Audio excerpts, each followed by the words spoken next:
Programas sobre Cuba desarrollan los miembros del colectivo Iniciativa para la Investigación y la Incidencia, que es una asociación civil. Ambos son correlato de las protestas del 11 de julio de 2021, U11J, cuando miles de cubanos salieron espontáneamente a las calles para reclamar un cambio en las condiciones de vida. Uno de los programas guarda relación con la detención hasta hoy de 1.887 personas, de las cuales 793 continúan en prisión. El otro se basa sobre la situación de las cárceles de la isla.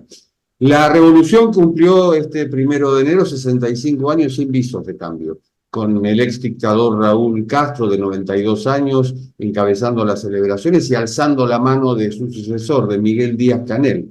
La penosa situación de los presos políticos dominó la visita a Cuba del representante especial de Derechos Humanos de la Unión Europea, Eamon Gilmore. Esto fue a finales de noviembre. Poco y nada se pudo avanzar, más allá del acuerdo del diálogo político y cooperación entre el bloque y Cuba, en vigor desde 2017. La realidad es que la cerrazón de la dictadura, empeñada en culpar de todo al embargo impuesto por Estados Unidos, choca ahora con un contexto económico desfavorable, con una planificación estatal centralizada que se agrava por la falta endémica de alimentos y de insumos médicos y, obviamente, de libertad y de derechos humanos. El severo ajuste de 2024 tiene dos consecuencias: el aumento de la inflación con el alza de las tarifas de electricidad, agua, gas, combustibles, transporte, y el de la ola migratoria, que ya cumple un nuevo récord, ya tiene un nuevo récord. Dentro de esa ola migratoria se ha encontrado Camila Rodríguez, directora de programas de Iniciativa para la Investigación y la Incidencia, una organización de la sociedad civil dedicada a realizar investigaciones sobre diversos grupos en situación de vulnerabilidad, para realizar acciones de incidencia y asistencia en el ámbito de los derechos humanos. Camila es licenciada en Letras Hispánicas por la Universidad de La Habana y nos recibe en esta ocasión en la Ciudad de México, donde reside después de haber salido de la isla cuando se modifica el Código Penal. Esto fue, si no me equivoco, Camila, 1 año y monedas después del 11J. En efecto, así fue. ¿Y cuál es tu situación? ¿Cuál es la situación de la asociación civil? ¿Cómo están trabajando? ¿Qué están haciendo? ¿Y qué están percibiendo, obviamente, de tu país, de Cuba? Sí, bueno, primero muchas gracias por recibirme en este espacio, siempre bienvenidos cada vez que nos invitan a contar la situación de las personas en Cuba, la situación de Cuba misma, sobre todo cuando estos espacios son espacios latinoamericanos desde donde queremos también contar con la solidaridad. Es el espacio más cercano geográficamente y a veces pareciera que muy distante en cuanto a la solidaridad.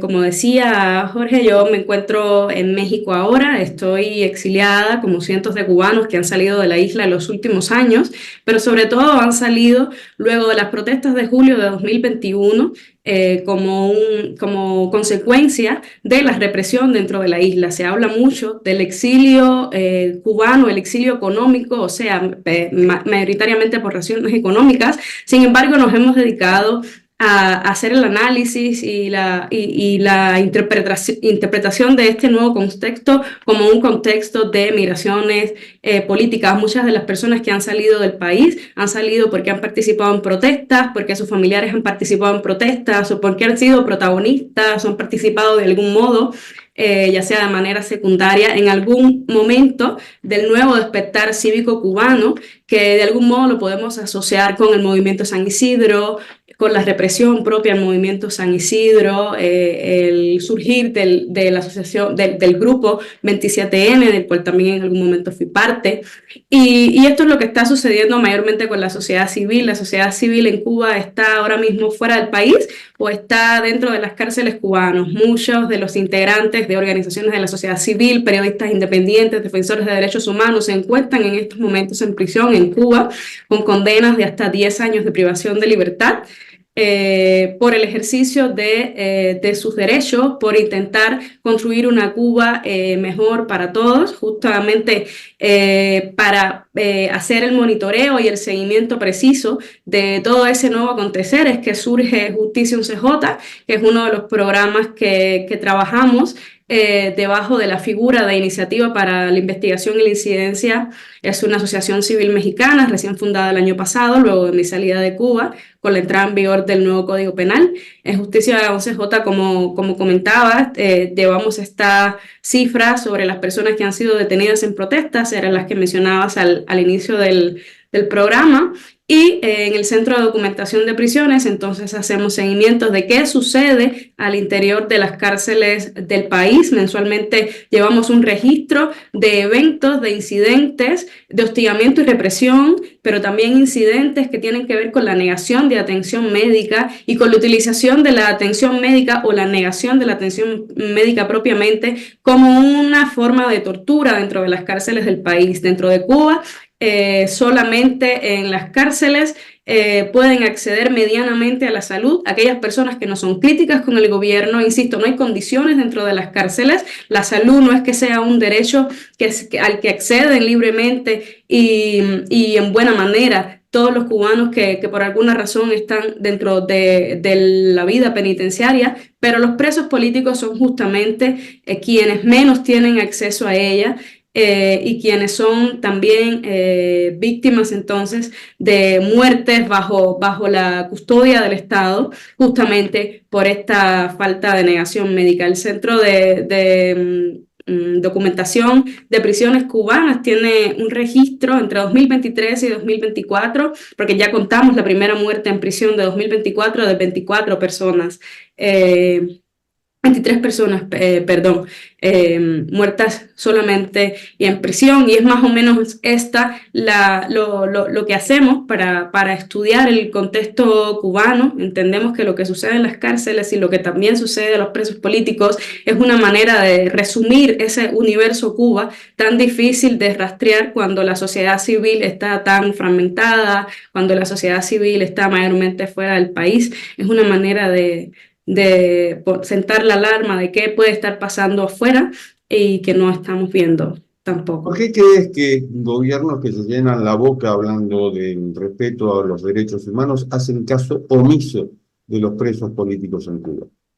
Yo pienso que es una cuestión de guardar formas con el gobierno cubano, con el gobierno de La Habana. Cuba se les ha arreglado históricamente para buscarse amigos en el mundo y para blanquear su imagen a nivel internacional, de modo tal que tener a Cuba como parte de tu cartera de amigos, lejos de ser una vergüenza, que es lo que debería ser hoy, se cuenta como un privilegio. O sea, el hecho de que Cuba misma forme parte del Consejo de Derechos Humanos de la ONU, que ha sido reelegido nuevamente después de las protestas de julio, a las puertas del cuarto examen periódico universal, y que Cuba forme parte de allí, habla justamente de eso, de cómo los gobiernos, porque la ONU es una instancia de gobiernos puramente, están legitimando el régimen por algún tipo de prebendas, por algún tipo de compromisos ocultos, algunas veces, otras veces no tan ocultos, que tienen con el régimen de La Habana. La pregunta es a cambio de qué. Pues la verdad es que tal vez esté el país vendido y todavía no lo sabemos completamente. Y tal vez es la gran pregunta, ¿a cambio de qué es? Porque no tiene sentido, no tiene mucha razón, que justo porque en otros momentos de la historia de Cuba quizás las cifras y lo que sucedía dentro de Cuba no era tan conocido, pero ahora no hay razón para eso. Ahora justamente hay medios de prensa independientes que están constantemente, más organizaciones de la sociedad civil que están compartiendo lo que pasa dentro del país. Las personas de la sociedad civil se acercan también a los propios funcionarios gubernamentales o a los funcionarios de la Unión Europea, digamos, o de la ONU, y comentan de todo esto. Sin embargo, sigue pasando. Quizás es que el país está vendido y todavía no lo sabemos. ¿Como cubana sentís que hay poca sensibilidad por lo que ocurre en tu país? Es difícil saberlo. Yo creo que a nivel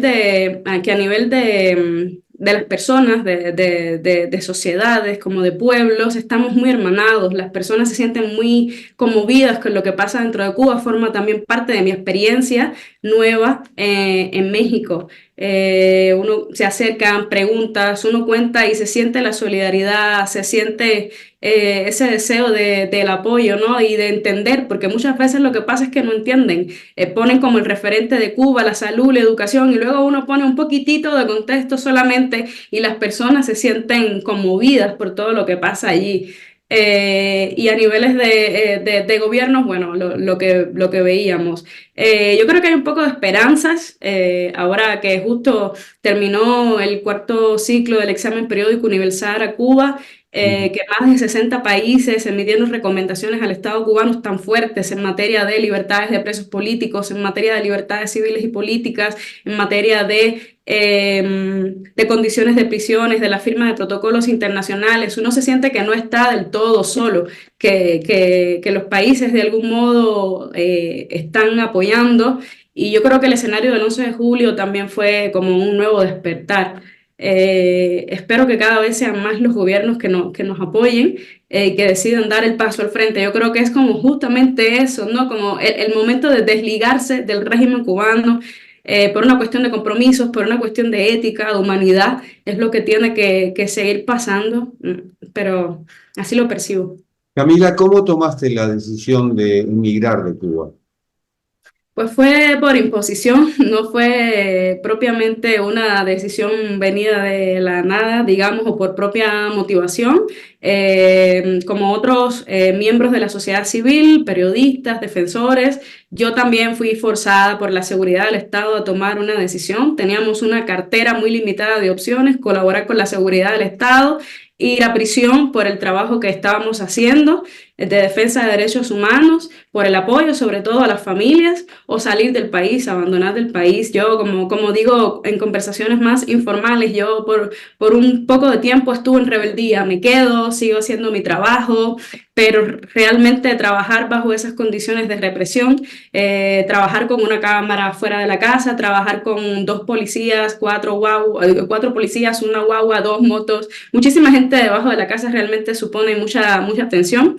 Yo realmente ya no estaba siendo tan funcional haciendo mi trabajo, estuve mucho tiempo en anonimato y tenía mucho miedo de que un día llegaran a la casa, simplemente me arrebataran todo y allí encontrar la información de las familias, de personas más vulnerables que yo, porque son más anónimas que yo, o más invisibles, digamos, para el resto del mundo.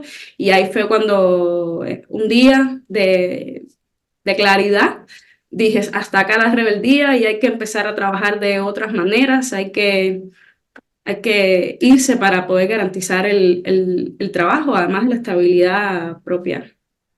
Supongo que habrá sido la decisión más difícil de tu vida. Sí, fue muy difícil porque ya yo justo había regresado de fuera de Cuba y había decidido que iba a retomar mi vida en Cuba por mucho tiempo. No lo tenía en el horizonte salir de manera permanente de ese modo. Hacía apenas 2 años había retornado. ¿Crees que puede haber otro 11J y esta vez, digamos, que tenga más impacto, mejor resultado que el anterior? No lo siento en el panorama ahora, no siento que vaya a pasar. Sí ha habido varios momentos de protestas después del 11 de julio, también los documentamos en Justicia 11J, también documentamos esas detenciones hasta la fecha, y siento que es más la disposición del pueblo cubano a salir a las calles y ya no solamente actores puntuales de la oposición, de la disidencia, que son los que siempre se han mantenido dando la batalla en las calles, aunque no sepamos mucho de eso.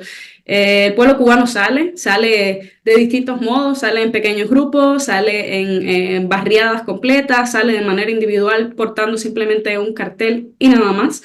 Y eso ha seguido pasando, creo que va a seguir pasando, cada vez la tendencia pudiese ser mayor porque el entorno cubano favorece ese tipo de actitudes, ese tipo de respuestas. Pero no veo por el momento en el panorama otro 11 de julio, no lo vislumbro por ahora. Realmente el entorno cubano es bien voluble, hoy no pasa nada y mañana hay 4 protestas en distintas localidades del país y 4 protestas no tan pequeñas. Pero una protesta de tal dimensión por el momento no la veo. También el pueblo cubano está muy cansado. muy cubano, muy desesperanzado. Ha habido varios momentos después de las protestas del 11 de julio que se han sentido como oportunidades de que ahora sí pase algo, de que ahora sí liberen a los presos, de que ahora sí alguien, la ONU, la Unión Europea, tomen una medida, hagan algo y realmente no ha pasado nada. Lo que ha sucedido es que el pueblo ha estado más vulnerable o distintos sectores que si tales visitas, por ejemplo, no hubiesen sucedido. Era lo que se esperaba del 15 de noviembre, protesta que finalmente fue abortada con un factor clave en Cuba, que es el miedo infundido entre la población. Y así Camila, todo, varias personas salieron a la calle. Nuestra organización tiene la documentación de 104 personas detenidas en el escenario del 15 de noviembre y de ellas todavía 3 permanecen en prisión. Una persona le fue revocada una causa anterior y debe todavía permanecer en prisión por 5 años más porque su condena fue de 7 años. Entonces, sí fue un panorama también bien desesperanzador en ese sentido. lamentable. Mil gracias por la entrevista. No, muchas gracias por la invitación y por el tiempo. Y esto ha sido Cuarto de Hora, el programa de Cadal TV. Nos reencontramos en la próxima. Chao.